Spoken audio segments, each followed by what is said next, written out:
Welcome to CMR learn stuff. ഇന്നത്തെ ക്ലാസ്സിൽ English language ടീച്ചിങ്ങിലെ ലേണിംഗ് തിയറീസിനെ കുറിച്ചാണ് പറയുന്നത്. അപ്പോൾ ലാംഗ്വേജ് ലേണിംഗ്, അപ്പോൾ അതിന് ഇൻഫ്ലുവൻസ് ചെയ്യുന്ന എന്തെല്ലാം ഘടകങ്ങളുണ്ട്. അപ്പോൾ ഓരോ തിയറിസ്റ്റിനും അതിനെക്കുറിച്ച് വ്യത്യസ്തമായ അഭിപ്രായങ്ങളായിരിക്കും ഉണ്ടായിരിക്കുക. സോ ഇവിടെ നമ്മൾ ആദ്യം നോക്കുന്നത് behaviourism and cognitivism. So behaviourism എന്ന് പറയുന്നത് it's a theory of learning from developmental psychology. ഇവിടെ ബിഹേവിയറലിസ്റ്റ് വിശ്വസിക്കുന്ന ഒരു കാര്യം, all behaviours are learn by interaction with the environment. അതായത് ഇപ്പോൾ നമ്മുടെ എല്ലാ അറിവുകളും, നമുക്ക് എല്ലാ കാര്യങ്ങളും നമുക്ക് ജന്മന അറിയുന്നതെന്നായിരിക്കണം എന്നില്ല. കുറേ കാര്യങ്ങൾ നമ്മളിവിടെ വന്നിട്ട് മനസ്സിലാക്കി പഠിച്ച് അറിയുന്നതാണ്. അപ്പോൾ ഈ ഒരു കാര്യത്തെക്കുറിച്ച് ഈ ഒരു തിയറി എക്സ്പ്ലെയിൻ ചെയ്യുന്നത് Ivan Pavlov and B.F. Skinner, the two famous psychologist behind it. അവരുടെ തിയറികൾ മുന്നോട്ട് വെക്കുന്നുണ്ട്. അപ്പോൾ ഇവിടെ പാവ്ലോവിൻ്റെ ഒരു എക്സ്പെരിമെൻറ്റേഷൻ, ഒരു ഡോഗ് എക്സ്പെരിമെൻറ്റേഷനും അതുപോലെ തന്നെ B.F. സ്കിന്നറിൻ്റെ സ്റ്റിമുലസ് റെസ്പോൺസ് റീഇൻഫോഴ്സ്മെൻറ്റ്.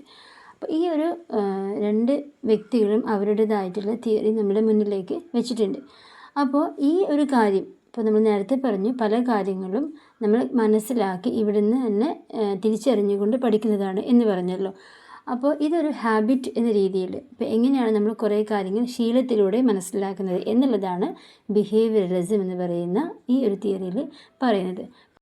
സോ ഇവിടെ ആദ്യം B.F. സ്കിന്നറിൻ്റെ തിയറി നമ്മൾ നോക്കുകയാണെങ്കിൽ അദ്ദേഹം പറയുന്നുണ്ട് habit formation through stimulus response reinforcement. അതായത് ഏതൊരു കാര്യം നമ്മൾ ശീലിച്ചിട്ടാണ് മനസ്സിലാക്കുന്നത് എന്നാണല്ലോ പറയുന്നത്. അപ്പോൾ അത് ലാംഗ്വേജ് ലേണിങ്ങിൻ്റെ കാര്യത്തിൽ എങ്ങനെയാണ് എന്നുള്ളത് അദ്ദേഹം തിയറിയിലൂടെ കാണിക്കുന്നുണ്ട്. അപ്പോൾ ഇവിടെ ഒരു എക്സാമ്പിൾ പറയുകയാണെങ്കിൽ, നമ്മളിപ്പോൾ ഒരു കുട്ടി മിൽക്ക് എന്നുള്ളത് നമ്മൾ പറയുന്നത് കേൾക്കുന്നുണ്ട്, അതാണ് സ്റ്റിമുലസ് എന്ന് പറയുന്നത്. സോ ഈ സ്റ്റിമുലസ് അത് ആ കുട്ടി ഏറ്റു പറയുന്നു, അതാണ് റെസ്പോൺസ് എന്ന് പറയുന്നത്. വീണ്ടും അത് ആ കുട്ടി മനസ്സിലാക്കി അത് വീണ്ടും വീണ്ടും അത് റിപ്പീറ്റ് ചെയ്ത് മനസ്സിലാക്കി അവരുടെ മനസ്സിൽ അതിൻ്റെ ആ ഒരു പേര് പതിയുന്നുണ്ട്, അതാണ് റീഇൻഫോഴ്സ്മെൻറ്റ്, സ്ട്രെങ്തനിങ്. അപ്പോൾ ഇങ്ങനെ ഈ രീതിയിലാണ് ലാംഗ്വേജ് പഠിക്കുന്നത് എന്നാണ് B.F. സ്കിന്നർ അദ്ദേഹത്തിൻ്റെ ഈ ഹാബിറ്റ് ഫോർമേഷൻ ത്രൂ SRR എന്ന് പറയുന്ന ആ ഒരു രീതിയിലൂടെ മനസ്സിലാക്കുന്നത്. അതായത് സ്റ്റിമുലസ് റെസ്പോൺസ് റീഇൻഫോഴ്സ്മെൻറ്റ് എന്ന രീതിയിൽ B.F. സ്കിന്നറിൻ്റെ അഭിപ്രായം അങ്ങനെയാണ്. അതായത് ആവർത്തിച്ച് പറഞ്ഞുകൊണ്ട് ആ ഒരു ശീലത്തിൽ നമ്മൾ അവസാനം ആ ഒരു കാര്യം നമ്മൾ പഠിച്ച് മനസ്സിലാക്കി. അതുകൊണ്ട് ഏതൊരു ഭാഷ നമ്മൾ പഠിക്കുന്ന സമയത്തും ആദ്യം അനുകരണം അല്ലെങ്കിൽ ആവർത്തനം, പിന്നീട് അത് റീഇൻഫോഴ്സ്മെൻറ്റ് നമ്മൾ മനസ്സിൽ പതിയാണ് എന്നുള്ളതാണ് അദ്ദേഹം ഇതിലൂടെ ബിഹേവിയറലിസം എന്ന് പറയുന്ന തിയറിയിലൂടെ നമ്മളെ മനസ്സിലാക്കിപ്പിക്കാൻ വേണ്ടി ശ്രമിക്കുന്നത്. നേരത്തെ പറഞ്ഞ ഇവാൻ പാവ്ലോവിൻ്റെ ഡോഗ് എക്സ്പെരിമെൻറ്റേഷനിലും അങ്ങനെ തന്നെയാണ്. ഇപ്പോൾ ഒരു ഡോഗിൻ്റെ ഫ്രണ്ടിൽ ഭക്ഷണം വെച്ച സമയത്ത് അത് കാണുന്ന സമയത്ത് അത് ദിവസം അതങ്ങനെ റിപ്പീറ്റ് ചെയ്ത് വെക്കുന്ന സമയത്ത് ഓട്ടോമാറ്റിക്കലി അതിൻ്റെ വായിൽ നിന്ന് ഉമിനീര് വരുന്നു. വീണ്ടും ഭക്ഷണം വെക്കുന്നതിൻ്റെ കൂടെ തന്നെ ഈ ഒരു മണിയടി സൗണ്ട് വെക്കുന്നുണ്ട്. അപ്പോൾ അത് മണിയടി സൗണ്ട് ഉണ്ടാകുന്ന സമയത്തും അല്ലാത്ത സമയത്തും ഒക്കെ അതിൻ്റെ വായിൽ നിന്ന് ഉമിനീര് വരുന്നുണ്ട്. അപ്പോൾ ചില കാര്യങ്ങൾ ഒരാളുടെ മുമ്പിൽ കൊണ്ടുവെക്കുന്ന സമയത്ത് അല്ലെങ്കിൽ അവരെ കൊണ്ട് അത് ശീലിപ്പിക്കുമ്പോൾ ശീലത്തിലൂടെ അവർ പഠിക്കുകയാണ്, മനസ്സിലാക്കുകയാണ് എന്നുള്ളതിനെ സമർത്ഥിക്കാനാണ് ശ്രമിക്കുന്നത്. അപ്പോൾ ഇവാൻ പാവ്ലോവും B.F. സ്കിന്നറും ഒക്കെ ഇതുപോലെ ഒരു ഹാബിറ്റ് ഫോർമേഷൻ, ഒരു ഹാബിറ്റിലൂടെ ലാംഗ്വേജ് പഠിക്കുകയാണ്. കുറേ കാര്യങ്ങൾ ആദ്യം കേട്ട് മനസ്സിലായി അത് പറഞ്ഞ് പഠിച്ച് മനസ്സിലുറപ്പിക്കുന്ന രീതിയിലൂടെ പഠനത്തെ സാധ്യമാക്കുന്നു എന്നുള്ളതാണ് ബിഹേവിയറലിസം എന്ന് പറയുന്ന തിയറിയിൽ പറയുന്നത്. ഇപ്പോൾ നമ്മൾ നേരത്തെ പറഞ്ഞതുപോലെ ബിഹേവിയറലിസ്റ്റ് വിശ്വസിക്കുന്നത് നമ്മൾ ഏതൊരു കാര്യവും പഠിക്കുന്നത് ഇമിറ്റേഷൻ, റിപ്പിറ്റേഷൻ ആൻഡ് റീഇൻഫോഴ്സ്മെൻറ്റ്, അങ്ങനെ തന്നെയാണ്. ഒരു കാര്യം നമ്മൾ കേൾക്കുന്നു, അത് നമ്മൾ ഇമിറ്റേറ്റ് ചെയ്യുന്നു, അത് വീണ്ടും റിപ്പീറ്റ് ചെയ്ത് നമ്മൾ മനസ്സിലാക്കുന്നു, അവസാനം നമ്മളുടെ ഉള്ളിൽ അത് റീഇൻഫോഴ്സ്മെൻറ്റ്, അത് അങ്ങനെ സ്ട്രെങ്തനിങ് ചെയ്യുന്നു, നമുക്കത് അവിടെ ഉറച്ചു നിൽക്കുന്നു. അങ്ങനെയാണ് നമ്മളൊരു കാര്യം പഠിക്കുന്നത്. അത് ഇംഗ്ലീഷ് ലാംഗ്വേജ് ടീച്ചിങ്ങിൽ ലാംഗ്വേജിൻ്റെ ബേസ് ചെയ്തിട്ട് പറയുന്നു എന്ന് മാത്രം. സോ ഇവിടെ ഇപ്പോൾ കുട്ടികളുടെ കാര്യം നമ്മൾ നേരത്തെ പറഞ്ഞ കുട്ടികൾ, മുതിർന്ന ആളുകൾ പറയുന്നത് കേട്ട് മനസ്സിലാക്കി അത് അനുകരിച്ച് അത് ആവർത്തിച്ച് പഠിച്ച് അവർ ഭാഷ പഠിക്കുന്നു എന്ന പോലെ. അപ്പോൾ ഒരു കുട്ടികളുടെ കാര്യം എടുക്കുന്ന സമയത്ത് അവരൊരു കാര്യം പഠിച്ച് മനസ്സിലായി അത് റിപ്പീറ്റായിട്ട് പറഞ്ഞു കഴിഞ്ഞാൽ, റെസ്പോണ്ട് ചെയ്ത് കഴിഞ്ഞാൽ അത് ഓക്കെ ആണെങ്കിൽ പാരൻസ് അതിനെ അപ്രീഷിയേറ്റ് ചെയ്യുമ്പോൾ അതൊരു പോസിറ്റീവ് റീഇൻഫോഴ്സ്മെൻറ്റായി മാറി. അതേസമയം കുട്ടിയുടെ ഭാഗത്ത് സംസാരത്തിലോ ഉച്ചാരണത്തിലോ തെറ്റുകൾ എന്തെങ്കിലും ഉണ്ടെങ്കിൽ നമ്മൾ അതിനെ തിരുത്തി പറയുമ്പോൾ അതൊരു നെഗറ്റീവ് ഫീഡ്ബാക്കായി കാലക്രമേണ അതങ്ങനെ ശരിയായി അത് കറക്റ്റായി അവർക്കത് ഫിക്സ്ഡ് ആയി കഴിഞ്ഞാൽ അവിടെ ആ ഒരു പ്രോസസ്സ് അവിടെ കംപ്ലീറ്റ് ആയി.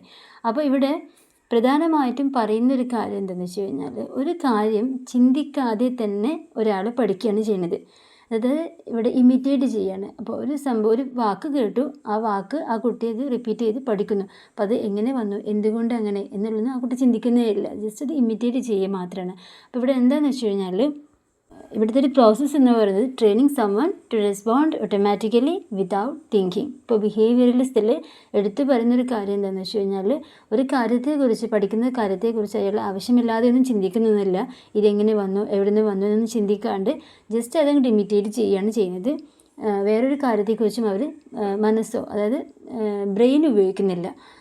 ലോജിക്കലി അതിനെക്കുറിച്ച് ചിന്തിക്കാണ്ട് ജസ്റ്റ് അത് ഇമിറ്റേറ്റ് ചെയ്യുക മാത്രമാണ് ബിഹേവിയറലിസം എന്ന് പറയുന്ന തിയറിയിൽ നമ്മൾ മനസ്സിലാക്കേണ്ടതുള്ളൂ. അതുകൊണ്ട് തന്നെ ഈ ബിഹേവിയറലിസം എന്ന് പറയുന്നത് ഒരു ഓഡിയോ ലിങ്കൽ മെത്തേഡാണ്. ആ ഒരു രീതിയിലാണ് പഠനത്തെ കൊണ്ടുപോകുന്നത്. അതായത് ഡയലോഗ്സ്, റിപ്പിറ്റേഷൻ, സബ്സ്റ്റിറ്റ്യൂഷൻ മീൻസ് ഇപ്പോൾ ഒരു കുട്ടിക്ക് ഒരു കാര്യം നമ്മൾ പഠിപ്പിക്കുമ്പോൾ ആദ്യം നമ്മളൊരു ഡയലോഗ് പറയുന്നു, അത് അവരെ കൊണ്ട് റിപ്പീറ്റായിട്ട് അത് പറഞ്ഞ് പഠിപ്പിക്കുന്നു. പിന്നെ അത് കഴിഞ്ഞിട്ട് നമുക്ക് അവർക്ക് മനസ്സിലായോ എന്ന് അറിയാൻ വേണ്ടിയിട്ട് സെൻറ്റൻസിലൊക്കെ മാറ്റിയിട്ട് വീണ്ടും മാറ്റി കൊടുത്തിട്ട് അത് ശരിയാവുന്നുണ്ടോ എന്ന് അറിയുന്നത്, അതാണ് സബ്സ്റ്റിറ്റ്യൂഷൻ എന്ന് പറയുന്നത്. അപ്പോൾ അങ്ങനെയൊക്കെയാണ് അത്. ലേണിങ്ങിൻ്റെ കാര്യത്തിൽ ലാംഗ്വേജ് ലേണിംഗ് വരുമ്പോൾ നമ്മളിങ്ങനെ മനസ്സിലാക്കുക, പൊതുവേ പറയുകയാണെങ്കിൽ ഒരാൾക്ക് ഒരു കാര്യം എന്തെങ്കിലും പഠിപ്പിക്കുകയാണെങ്കിൽ അതിനെക്കുറിച്ച് അവർ ചിന്തിക്കാണ്ട് ജസ്റ്റ് പഠിപ്പിച്ച ആൾ എന്താണോ പറയുന്നത് അത് അതേപോലെ തന്നെ പഠിക്കുന്നു, അത് ഇമിറ്റേറ്റ് ചെയ്യുന്നു. ഇതാണ് ബിഹേവിയറിസം. അതൊരു ഹാബിറ്റാണത്. ഇനി ഈ ബിഹേവിയറിസം എന്ന് പറയുന്ന തിയറി ഒരു ഇംഗ്ലീഷ് ലാംഗ്വേജ് ടീച്ചിങ്, ഒരു ക്ലാസ്സിൻ്റെ ബേസിൽ നമ്മൾ മനസ്സിലാക്കുകയാണെന്നുണ്ടെങ്കിൽ, ഇപ്പോൾ ഒരു ക്ലാസ് റൂമിനകത്ത് ടീച്ചറാണ് അവരുടെ മോഡൽ, അവരുടെ കൺട്രോളർ. സോ ഇവിടെ ടീച്ചർ ഒരു പുതിയ സെൻറ്റൻസ് പഠിപ്പിക്കാൻ വേണ്ടി ശ്രമിക്കുന്നുണ്ട്. അപ്പോൾ വീണ്ടും കുട്ടികൾക്കടുത്ത് സെൻറ്റൻസ് കൊടുക്കുന്നു, കുട്ടികളത് റിപ്പീറ്റ് ചെയ്ത് മനസ്സിലാക്കുന്നു. അത് അവരുടെ ഉള്ളിൽ അതങ്ങനെ ഉറച്ചു നിൽക്കാൻ വേണ്ടിയിട്ട് ചില സമയത്ത് അവരുടെ റെസ്പോണ്ട് ചെയ്യുന്ന കാര്യങ്ങളിൽ പോസിറ്റീവായിട്ടുള്ള റിസൾട്ടാണ് ഉള്ളതെങ്കിൽ അതിനെ അപ്രീഷിയേറ്റ് ചെയ്യുന്നു. അങ്ങനെ അവർക്ക് സ്റ്റാർ കൊടുക്കുക, അവരതിനെ കൂടുതൽ അടുത്തൊരു കാര്യം ചെയ്യാൻ വേണ്ടി പ്രേരിപ്പിക്കാൻ, അല്ലെങ്കിൽ അവരെ പ്രോത്സാഹിപ്പിക്കുക. അങ്ങനെയൊക്കെ ടീച്ചർ അതിനകത്ത് ചെയ്യുന്നുണ്ട്. അപ്പോൾ എന്നിരുന്നാലും ഈ ഒരു രീതിയിൽ ഒരു കോൺസ്റ്റൻറ്റ് ഫീഡ്ബാക്ക് അവിടെ അത്യാവശ്യമാണ്. അപ്പോൾ റൈറ്റ് ആണെങ്കിൽ റൈറ്റ്, റോങ് ആണെങ്കിൽ റോങ് എന്ന് പറയണം. അപ്പോൾ ടീച്ചർ ഇവിടെ ടീച്ചേഴ്സ് ഓരോ കുട്ടികളും എങ്ങനെയാണ് കാര്യങ്ങളെ ഇമിറ്റേറ്റ് ചെയ്യുന്നത് എന്ന് മനസ്സിലാക്കി സെൻറ്റൻസ് കൊടുക്കുകയും അതിനെ കുട്ടികളുടേതായ രീതിയിൽ അതിനെ അടുത്തൊരു ടാർഗറ്റിലേക്ക് എത്തുന്ന സമയത്ത് അതിന് മാറ്റം വരുത്തി അങ്ങനെ മുന്നോട്ട് കൊണ്ടുപോകും വേണം. ദെൻ ഇവിടെ ഒരു ലേണേഴ്സിൻ്റെ റോൾ എന്ന് പറയുന്നത് പാസീവാണ്, മോസ്റ്റ്ലി പാസീവ്. അവർ ടീച്ചർ പറയുന്ന കാര്യങ്ങൾ ജസ്റ്റ് ഫോക്കസ് ചെയ്യുന്നു, അവർ അത് കേൾക്കുന്നു, അതിനെ ഇമിറ്റേറ്റ് ചെയ്യുന്നു, റിപ്പീറ്റ് ചെയ്യുന്നു, പിന്നെ അത് ഓർമ്മയിൽ വെക്കുന്നു. ഇത്രയേ ചെയ്യുന്നുള്ളൂ. അതായത് listen, imitate, repeat and memorise. For example, ഒരു ക്ലാസ് റൂമിൽ ഒരു ടീച്ചർ കുട്ടികൾക്ക് സം, എനി, നോ എന്ന് പഠിപ്പിക്കാൻ വേണ്ടി ശ്രമിക്കുകയാണ്, എങ്ങനെയാണ് അത് യൂസ് ചെയ്യുക എന്നുള്ളത്. സോ ഇവിടെ ആദ്യം ടീച്ചർ ഒരു ടേബിളിൽ കുറച്ച് ഫ്ലവേഴ്സ് വെച്ച് ദെയർ ആർ സം ഫ്ലവേഴ്സ് എന്ന് പറയുന്നുണ്ട്. അപ്പോൾ ഈ സം എന്ന് പറയുന്നത് അവരോട് യൂസ് ചെയ്യുന്ന കുട്ടികൾ മനസ്സിലാക്കുന്നുണ്ട്. കുട്ടികളത് ആവർത്തിച്ച് മനസ്സിലാക്കി അതിനുശേഷം അതിന് എല്ലാ പൂക്കളും എടുത്ത് മാറ്റിയിട്ട് വീണ്ടും ടീച്ചർ ചോദിക്കുന്നുണ്ട്, ആർ ദെയർ എനി ഫ്ലവേഴ്സ്. അപ്പോൾ അവിടെ എനി എന്ന് പറയുന്ന വാക്കിൻ്റെ ഉപയോഗം എന്താണെന്ന് മനസ്സിലാക്കി കുട്ടികൾ നോ എന്ന് പറയുന്നുണ്ട്. അപ്പോൾ ഇങ്ങനെ പല കാര്യങ്ങളും പല സംഭവങ്ങളും വെച്ചിട്ട് റിപ്പീറ്റ് ചെയ്തവരെ പഠിപ്പിക്കുകയാണ് ചെയ്യുന്നത്. സോ ഇവിടെ ഒരു സ്റ്റിമുലസ്, റെസ്പോൺസ്, റിപ്പീറ്റേഷൻ എന്നുള്ള രീതി നമ്മൾ മനസ്സിലാക്കി. ഇനി അസസ്മെൻറ്റിലേക്ക് എത്തി. ഇപ്പോൾ ഒരു കാര്യം പഠിപ്പിച്ച് അത് എങ്ങനെ അവർ പഠിച്ചോ ഇല്ലയോ എന്ന് മനസ്സിലാക്കാൻ വേണ്ടി ശ്രമിക്കുന്ന സമയത്ത്, അവർ ഒബ്സർവ് ചെയ്യാൻ വേണ്ടിയിട്ട് ശ്രമിക്കുന്ന സമയത്ത് ഏതെങ്കിലും ഒരു സെൻറ്റൻസ് കൊടുത്തു, അല്ലെങ്കിൽ ഏതെങ്കിലും ഒരു കാര്യം അവർ പഠിപ്പിച്ചു, ആ കുട്ടിക്ക് അത് അതേപോലെ തന്നെ മനസ്സിലായി എന്ന് ഒരു ടീച്ചർക്ക് മനസ്സിലായിട്ടുണ്ടെങ്കിൽ തീർച്ചയായിട്ടും അതിന് അവിടെ ഒരു ലേണിംഗ് അവിടെ സംഭവിച്ചു കഴിഞ്ഞു.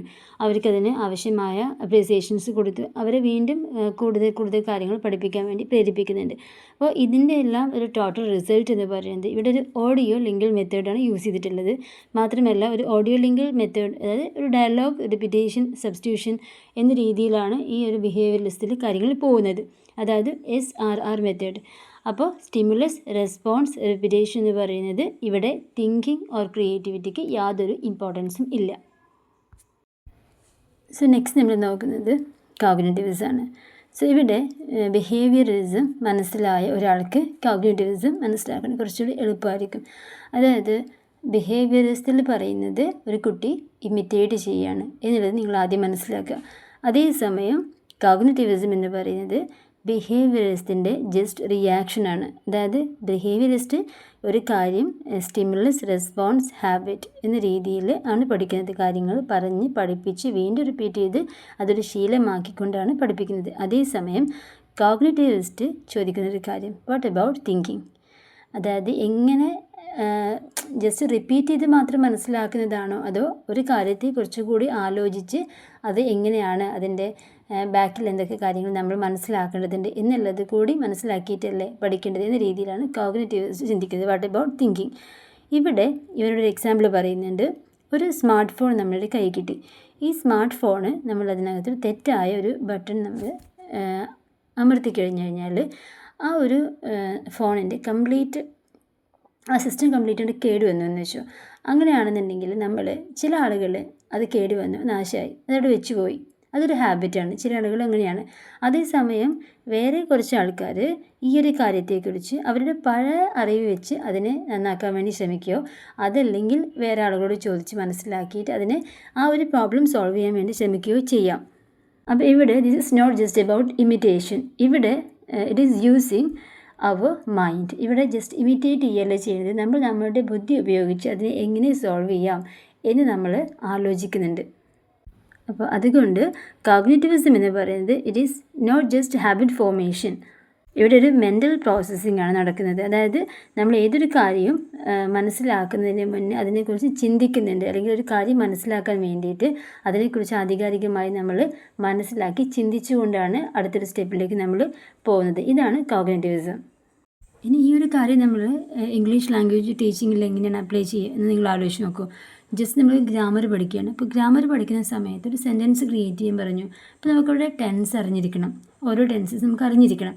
സോ ഇവിടെ ഈ ടെൻസ് മനസ്സിലാക്കി ഒരാൾക്ക് അത് എളുപ്പമായി ചെയ്യാൻ പറ്റും. അതേസമയം അറിയാത്ത ഒരാളാണെങ്കിൽ ആ ഒരു സെൻറ്റൻസ് ക്രിയേറ്റ് ചെയ്യുമ്പോൾ അതിനകത്ത് വേർബിൻ്റെ ഫോംസുകൾ എങ്ങനെ വന്നു, അല്ലെങ്കിൽ ആ സെൻറ്റൻസിൻ്റെ അടുത്തൊരു സ്റ്റെപ്പ് എങ്ങനെയാണ് വന്നത് എന്ന് അദ്ദേഹം തീർച്ചയായിട്ടും അത് മനസ്സിലാക്കണം. അപ്പോൾ അദ്ദേഹത്തിൻ്റെ പഴയ അറിവ് വെച്ചോ അല്ലെങ്കിൽ മറ്റുള്ള ഒരാളോട് അന്വേഷിച്ചോ അത് പഠിച്ചാൽ മാത്രമാണ് അവിടെ ആ ഒരു കാര്യം അദ്ദേഹത്തിന് പഠിയുന്നുള്ളൂ, അല്ലെങ്കിൽ അവർക്കത് പഠിയുന്നുള്ളൂ. സോ ഇവിടെ ജസ്റ്റ് ഒരു ഇമിറ്റേഷൻ. നേരത്തെ നമ്മൾ ബിഹേവിയറിസ്റ്റിൽ പറഞ്ഞത് ഒരു കുട്ടിക്ക് ഒരു വാക്ക് നമ്മൾ പറഞ്ഞ് പഠിപ്പിക്കുമ്പോൾ കോഗ്നിറ്റീവിസത്തിൽ നമുക്ക് അങ്ങനെ ചെയ്യാൻ പറ്റില്ല. അതിൻ്റെ എല്ലാ വശങ്ങളെക്കുറിച്ചും മനസ്സിലാക്കിയാൽ മാത്രമാണ് മുന്നോട്ട് പോകാൻ പറ്റുന്നുള്ളൂ. അതാണ് കോഗ്നിറ്റിവിസം. സോ കോഗ്നിറ്റിവിസം എന്ന് പറയുന്നത് എക്സ്പെരിമെൻ്റൽ സൈക്കോളജിയിൽ നിന്നും കോഗ്നിറ്റീവ് സൈക്കോളജിയിൽ നിന്നാണ് വന്നിട്ടുള്ളത്. അത് മാത്രമല്ല ഇവിടെ നേരത്തെ പറഞ്ഞ ബിഹേവിയറിസ്റ്റ് കംപ്ലീറ്റ് ആയിട്ടും മൈൻഡിനെ ഇഗ്നോർ ചെയ്യുന്നുണ്ട്. അതായത് മൈൻഡ് ഉപയോഗിച്ച് ലോജിക്ക് ഉപയോഗിച്ചിട്ടൊന്നും പഠിക്കുന്നില്ല, മറിച്ച് കോഗ്നിറ്റിവിസ്റ്റ് കൂടുതലായിട്ടും കാര്യങ്ങൾ മനസ്സിലാക്കി അത് മെമ്മറിയിൽ സൂക്ഷിച്ച് അതിൻ്റെ യുക്തിപരമായി മാത്രമാണ് കാര്യങ്ങൾ തീരുമാനിക്കുന്നത്. അങ്ങനെയാണ് കാര്യങ്ങൾ പഠിക്കുന്നത്. ഇനി നേരത്തെ പറഞ്ഞതുപോലെ തന്നെ ഇംഗ്ലീഷ് ലാംഗ്വേജ് ടീച്ചിങ്ങിൽ കോഗ്നിറ്റിവിസം അതെങ്ങനെയാണ് നമ്മൾ മനസ്സിലാക്കേണ്ടത്. ഇപ്പോൾ ഒരു ക്ലാസ് റൂമിൻ്റെ കാര്യത്തിലാണെങ്കിൽ നേരത്തെ നമ്മൾ ബിഹേവിയേഴ്സിൽ ടീച്ചേഴ്സ് ആക്റ്റീവാണ്, പക്ഷെ കുട്ടികൾ പാസീവാണ് എന്നാണ് പറഞ്ഞത്.